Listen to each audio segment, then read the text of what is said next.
Hello. I tend to get a lot of questions about, with people doing sort of gluten-free, no flour kick, I tend to get a lot of questions about gluten-free products. Because, you know, naturally, if we can eat a substitute for example, bread, then naturally, because of the way we're conditioned, we're going to do that.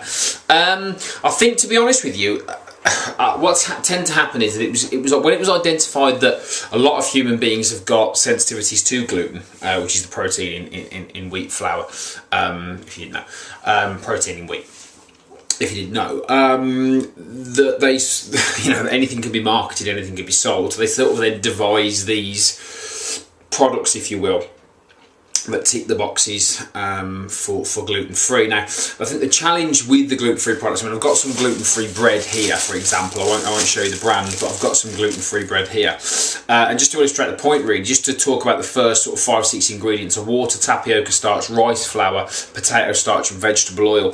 Now, what they've done there then is they've not put gluten into it, but they've put other things into it like starches, which will elevate your blood glucose levels and your insulin levels, and then also your vegetable oil as well, which is known to cause an inflammatory response in the body. The inflammation is the main cause behind everything from sort of joint pain to damage in your arteries and things like that, really. So when they process a food, it is still a processed food. So whilst, yes, it is taking out the gluten, which can have quite serious health ramifications on the individual, what it's actually doing is then putting in other stuff that's, you know, probably just as bad in other ways. So personally, my advice is to stay away from gluten-free products. Unless they are really simple. So if it's, say, for example, gluten-free porridge and it is literally just rolled oats, fine. But I think with things like the breads and the other products, the biscuits, I think they do biscuits as well. Yeah, it's a biscuit.